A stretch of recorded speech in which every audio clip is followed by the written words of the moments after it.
1862 онд Бээжингээс Петербург хүртэл аялсан С.М. Грантын тэмдэглэл. Монголоор аялсан харийнхны тэмдэглэлсэлтээс бид өдгөө өвөг дээдсийнхээ үүх түүх ах уй байдлыг нэхэн тодруулж сууна. Марко Поло, Рубрук, Пржевальский гээд алдартнуудын тэмдэглэл бүтээлүүд нэн гүнзгий судлагдаад хэдвэн Монгол судлаачдын ширээний ном болжээ. Харин судлаач бус жирийн нэгний аяллаа тэмдэглэлүүд орхигдох, мартагдах хандлагатай байна. Тиймээс тэдгэрийг хичнээн товчж бай, танилцуулж байх нь зүйтэй юм. Чухам ийм л шалтгаанаар та бүхэнд 1862 онд Бээжингээс Петербург хүртэл аялсан С.М. Грант хэмээх эрийн бичил тэмдэглэлээс товч хүргэе. Грант өгүүллээ Journal of the Royal Geographical Society сэтгүүлийн 1863 оны дугаарт хэвлүүлсэн байна. Тэрээр 1861 онд Хятад дахь цэргийн ажлаа дуусгаад цагаан хэрмэг даган Манжуурын зүг аялжээ. Гэтэл Монгол руу орох цэг дээр түүнийг зогсоон цааш нэвтрүүлээгүй аж. Ингээд эргэж ирээд Монгол руу орох паспорт албан ёсоор хөөцөлдсөнд эхэндээ Mongols were not all terribly subdued буюу монголчууд бүгд дагаар ороогүй байгаа учраас олгохгүй гэсэн хариу авсан боловч аяллаа явцад учрах бүхий л эрсдлийг өөрөө үүрнэ гэсэн ам өгч байж зөвшөөрлөө авсан байна. Ингэхдээ бичиг баримтаа Манжийн Монгол эхтэй томоохон тайж нарын нэгээр дамжуулсан аж. Ингээд 1862 оны 3 сарын 26-ны өглөө 10 цагаас аянда гарчээ. 4-р сарын 1-нд Суин Хо Фу гэж хотод ирж өглөөний цай уусан тухайга цухас дурдж. Хоньны мах идэж, кофе уусан. Монголд гэхэд харин ч сайхан цай болсон. Гэхдээ би тэр ламд хэтэрхий их бренди өгчих шиг боллоо. Өөрөө бүр шунан дурлаад байсан юм. Ямар тач судраараа намайг адислаж миний төлөө залбирсаар үлдсэн хэмээжээ. Тэр өдрөө хаалганд ирсэн байна. Хоёр зарц нь Монголын хүйтнээс айж явахгүй гэсэн учраас хоёр монгол хүнийг 5 тэмээтэй тэргийнх нь хамт хяагт хүргүүлэхээр хөлсөлжээ. Мөн замд хоолын даахаар болсон байна. Монголчууд эхлээд 170 лам мөнгө нэгсэн боловч зарц нар нь буулгасаар байж 110 лам дээр тохирсон байна. 4 сарын 3-ны өдөр цагаан хэрмийг даван гутаа Хятад Монгол өрх бүхий бяцхан гацаанд иржээ. Тэндээс нэг толгой дээр гараад алсыг ажиж Хятад Монгол хоёрыг зааглаж буй тэр нуруу хичнээн сайхан харагдаж байна вэ хэмээн гайхан бичсэн байдаг. Ямар нэртэй уул болохыг бичсэнгүй, ямар ч байсан Монгол Хятадын хэл тэр болох нь тодорхой байна. Хаалганаас 26 миль орчим яваад 100 гаруй тэмээ бүхий жин буудаллаж байгаа та таарав. Майханд ортол 10 гаруй монгол бүгд өөр өөрийн аяга барьчихсан. Оройн хоолоо хүлээж суулаа хэмээн бичжээ. Шөлийг намсаад идсэнгүй. Гэртээ эргэн ирж хувцастайгаа унтлаа. Юмыг яаж мэдэх вэ хэмээн гар бууга өврөөсөө салгасангүй гэснээс харахад басжиг хянамгаа ир байсан аж. Монголчууд ч бас анх мэдэхгүй хүнд бол хүрлийж ханхайгаад эвгүй харагдцгаасан байж мэдэх юм. 4 сарын 4-ний өдөр таван эсвэл даваан байж мэднэ. Табан хэмээх газар ирснээ дурдж Монголын говийн байгалийн сайхныг нэлээд дэлгэрэнгүй дүрслэн өгүүлжээ. Орой 4 цагт та Хунко гэдэг газар ирсэн. Шөнө маш хүйтэн болсон учраас хангалттай ар гол түүж гал түлсэн хэмээсэн нь мэдээж хэрэг аргал юм. Грант задгай зуух тавьж цай чанана. Ингэхдээ ойрхон худаг байвал ус авна. Бас цас хэрглэж болох үс шинээрээ байвал цайнд ашиглана. Шахмал цайгаа усандаа хийж буцалгаад чихэр хийлгүй уух юм. Дараа нь цай уусан бор модон аяга долоож цэвэрлээд өвөрлүүгээ хийч гэж байна. Тэгээд үхэр эсвэл хоньны мах чанаж маш ихээр иднэ.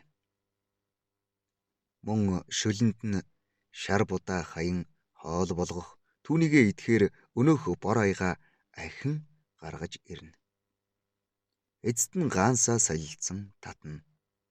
Гаансыг буцааж өгөхдөө заавал дүүргэх ёстой гэж оройн хоолыг дүрсэлжээ.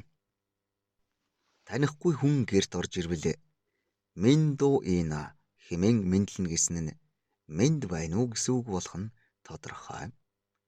Грант өөрөө Мэйол би вил гэж орчуулсан байна. Эндээс хойш очсон Монгол газруудын нэр яг онцсог шиг. Грант өөрийнхөө сонсон бичиж авсан тул тийм үг байж магадгүй хэмээн таамаглахаас цаашгүй. Жишээ нь 4 сарын 6-нд Хамка 8-нд Унгол Сар оннуур гэдэг газар ирлээ гэх мэт. Сүүлийнх нь ямар нэг цагаан нуур бололтой. 4 сарын 6-ны шөнө даарад унтаж чадсангүй. Шилтэй улаан дарс маань хаг хөлдөөд хонжээ гэснээс харахад бас л хүйтэн байсан байна шүү. Одоо бол 4 сарын 6-нд дарс тэгж хаг хөлдөхүү.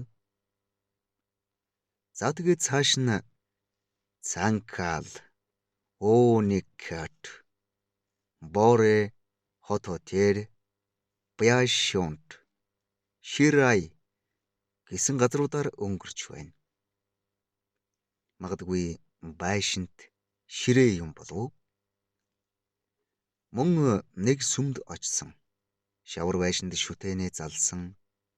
Харин лам нар нь өөрсдөө гэрид амьдэрдгийн байна хэмээсэн нь Монгол гэр. Тэгээд тэр гэри хэмээх гэрийнхээ доторхыг дэлгэрэнгүй дүрсэлсэн аж. Тэнд нэг монгол эмэгтэйгээс бяслаг худалдан авч идсэн маш өвөрмөц амттай байсан гинэ. Ортогал цуима буюу урт гол сүмээр дайрч 5 тула гай буюу 5 толгойд ирсэн нь одоогийн алдарт 5 толгой хавцаа ирж буй бололтой. Тоол гэсэн англи үгийг тоол гэж дууддаг учраас тэгж бичих нь аргагүй юм. Замдаа зээгүүрээс сүрэг сүргээр нь харж явсаар Атторавха Торфон тоолохай Гашун буюу гашун Хунгор буюу хонгор Баянговь буюу Баянговь гэсэн газруудаар өнгөрч байна. Шуурганаар нэг тэмээгээ алдаж маргааш нь нэг монгол нь хайгаад ололгүй нөгөөдөр нь арайхийн олсон гэх мэтээр адал явдал бас тохиохож. Монголчууд гар барихгүй харин гараа зөрүүлэн мэндэлдэг юм байна гэж 4 сарын 22-ны өдрийн тэмдэглэлдээ дурджээ. За тэгээд Товах Дава Катулосах ямар нэгэн ус бололтой. Хоришант Рашант Деван Ширай Өвтэ үүд Тоорой орчмоор өнгөрч байна. 1862 оны 4 сарын 30-ны өдөр 3 цагийн орчимд Грант Бадмагийнх гэдэг айлд иржээ. Тэр тухайга бичсэн нь: "Тэднийд байж байтал Тэмэн жингийн даа нэг том лам бидэн дээр ирлээ.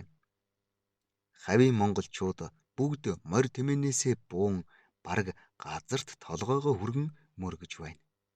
Лам толгойд нь хүрэн адислахаж ламыг Бадмагинд ирэхэд гэрийнхэн дотноор золгоод оровлов. Эмэгтэйчүүд хамаг чимэг зүйлтэй зүүн үсээ янзалжээ. Бид тэднийд 4 хонсон. Гэрийн эзэгтэй Бадмаа биднийг өглөө бүр чансан хоньны хүзүүгээр дайлж байсан нь маш амттай байлаа. Надад зориулж тусгай нэг гэр гаргаж өгсөн юм. Өдөр бүр монголчууд ирж надаас чүдэнз тамхи, бренди, дарь, бритк, зүү, утас гуйна. Ингээд 5 сарын 9-ны өдөр өргөө хотод хүрэлцэн ирж байна." Грант өргөөд ирэнгүүтээ Оросын консулын газар очсонд нөгөөдөл нь маш найрсгаар хүлээн авсан байдаг. Франц хэлээр ярьдаг консул нь эзгүй байсан боловч монголоор сайн ярьдаг консулын үр гүйцэтгэгчтэй нь төвөггүй ойлголцож байжээ. Орос хотхон нь 12 орчим айлтай гэнэ. Грант өргөөд тун таатай 2 хоногийг өнгөрөөснөө дурссан байдаг. 25,000 орчим монгол хүний 10,000 гаруй нь лам юм. Айл бүр нэг хүүхдээ лам болгохоор сургах бөгөөд тэр хүүхэд нь хүнд хүчээр ажил огт хийдгүй хэмээн ажиглажээ. Өргөөгөөс Грант дахин 4 тэмээг хөлсөлж аваад 4 хоног явж Хягт хүрсэн байна. Тэндээсээ байгаль нуур хүрч уурын онгоцоор 8 цаг явсаар Ирхүү орж тэгээд Красноярск, Табалск, Екатеринбургээр дамжин Казан, Петербург хүрсэн аж. Аяллынхаа төгсгөлд Грант Англи, Хятад хоёрын хоорондох хамгийн хурдан харилцаа бол Монгол Сибирээр өнгөрөх зам мөн гэж дүгнээд Бээжингээс Хягт хүртэл нийт яг 46 хоног боллоо хэмээн илтгэжээ.